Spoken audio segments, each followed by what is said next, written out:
to the world. Subscribe now to the Hot 97 YouTube channel. It's Ebro in the Morning with Laura Stiles and Rosenberg. So Dave Chappelle is getting backlash for some of his comments on the latest Netflix comedy special. Does he always get backlash? The Closer.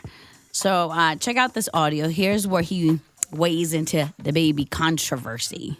A lot of the LGBTQ community doesn't know the baby's history. He's a wild guy. He once shot a and killed him in Walmart. Oh, this is true. Google it. The baby shot and killed a in Walmart in North Carolina. Nothing bad happened to his career. Do you see where I'm going with this? In our country, you can shoot and kill a but you better not hurt a gay person's feelings. Now, while that's a funny joke, and I laughed, the baby wasn't the baby when he shot somebody at Walmart. He wasn't at the level that he was when he made his comments on stage. That's part one. Part two, it was in self-defense. It wasn't like he just shot somebody at Walmart. Like the way I read the story was he was with his family at Walmart. Oh, yeah, right. And there was a situation and he had to shoot somebody. But, you know, while I laughed at Chappelle's thing, without context, you can see why people would be offended by that. Well, so is that the part that people are offended by, or is it just the general theme? Because I heard that he's on the gay LGBTQ stuff throughout the special. That's part of it, because that's where he's comparing, you know what I mean? And then he has some specific words about trans people. Well, he got in trouble for that from that group before. Like, he keeps going at it with these groups. He's hung up on this idea of cancellation and this idea that comedians can't say what they want to say, and he's very protective of it, right? Like, this goes back all the way back to him defending Louis C.K. Like, that's right. He's always on that, and I understand it. I really do. I get it. I get why personally for him that's so important. I think it strikes other people, starting to strike people other people weird. So many people are dealing with different things, different groups, and your number one priority is like protecting rich comedians. I think people are just like, fam, like. Well, I think there's another piece of this where Chappelle wants, because remember, Chappelle wants people to come for him. Yeah, he begs for it practically. Yeah, he wants the smoke. He's going to go down with, like, I'm saying what I want to say and I'm a joke how I want to joke. Right. And either you're going to watch it or you're not going to watch it, because guess what? You're not going to stop me. How you going to stop Chappelle? What are you going to do? He's going to lose his Netflix deal? I mean, maybe not. Like, I know when you go to Netflix to look for it, I went to look for it the other night. It's not being promoted on the front. Yeah. And I think there was another part of that, too, because Dave Chappelle's main thing is always about racism in America. So the other part of the gay piece that I think connected to that was him saying that the only reason the gay thing is so sensitive is because it's predominantly white men. Yeah, if it was specifically about black men being gay, it wouldn't be taboo. Yeah, he goes to that. Speak about. Yeah, that's a theme that he's definitely had before as well. And listen, I still love Dave. I think he's a brilliant. He's not, by the way, it's a great conversation. I would say he's not wrong. Because if you look at any predominantly black issue, it doesn't get, when it comes to black men, it's not getting covered like that.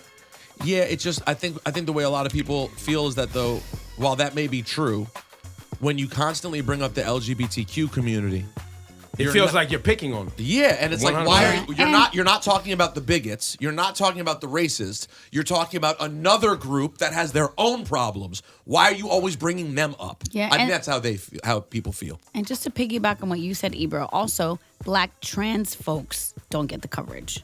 That's even facts too. So I mean, listen, it's I don't. But here's the other thing. Some of it is a numbers game, guys. Some of it is 100. Now let's go back. People are only usually passionate about something that affects them personally. When you usually when you look at the numbers, you're talking about black people as a percentage making up 14% of the population of the United States. Mm-hmm. White people, or people who call themselves white, make up like 60%. Which means that 30% of the population is white men. which is a larger swath of the population than black people in general. So it's a large population of white men. B, when you're talking about the LGBT specific, that movement, yes, there's a large population of white men in there because there's just more numbers. Mm-hmm. And they have money power.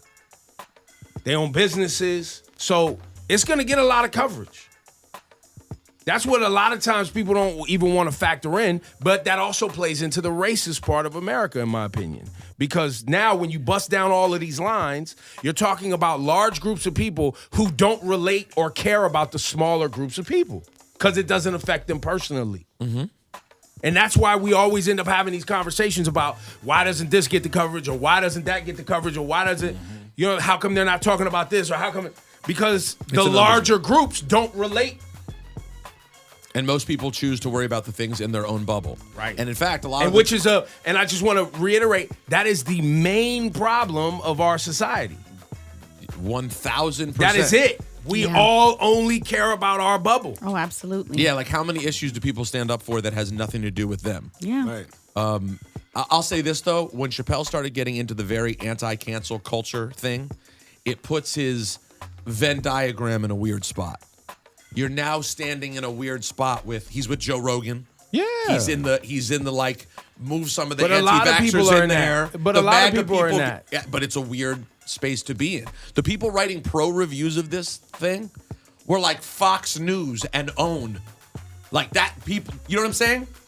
It's a very strange space to live in. But I think that's also part of the social, kind of the sociology of this whole thing there's places where people will agree that don't normally agree. And there's places where people begin to disagree where they used to agree. Yep. Yeah. You know what I mean? And that's especially when you're talking about comedy where you get on stage and it is about provoking, being a provocateur to some degree. Right? Like you're going, and a lot of people who are on the MAGA side and, right-wing conservative, being freedom of speech, saying what I want to say without consequence. It's their favorite. They love that.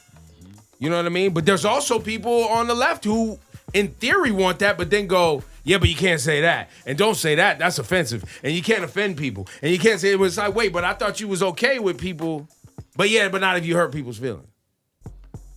Which I'm more on that side because that's just who I am. I don't want to hurt people's feelings. But some people, they're like, yo, I want to say what I want to say because it's how I feel because I'm only concerned about myself. But the funny thing about Chappelle is Chappelle feels as if, I feel like Dave Chappelle could say almost anything.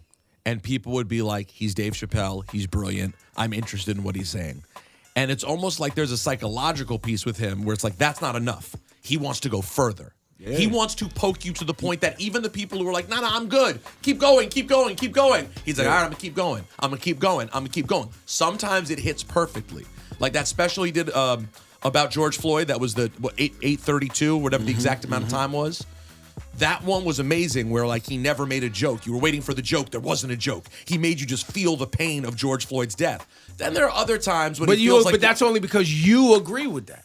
But he wants to but get into that wasn't offensive. There was no other There was people who were offended by that. There were people who didn't like it. Racist. Okay, but I'm just saying there was people who didn't like it. Those might be bad people to us. Sure. You know what I'm saying? And I think that's the complicated place where you're going to disagree. You're going to disagree with Chappelle. And I think that's why Chappelle wants to be in the predicament he's in his professional career is because he wants to challenge status quo. My question. And get cooked for it. But then there's a deeper part to me that's like the psychological part, which is, does he always want an excuse to go away again? He does. I think he said that in the special too. Yeah, it's like I'm trying to go away. Like, say something. I want the smoke. I'm gonna say what I want to say. I'm gonna get this money. If y'all don't like me, I'm out. But what I'm saying is, but it's deeper than that. Like I'm going deeper than that. Like, why do you want it to end with you being banished? It's like he does not want to stop until he's banished, so he can look and then go, see, and I'm like, but man, you've been trying to do it for a long time, and people still want you around. Like people love you. Yeah, but he wants to burn it down because he knows that there's flaws in it. He knows that there's cracks in it. Right. He wants to see it crumble.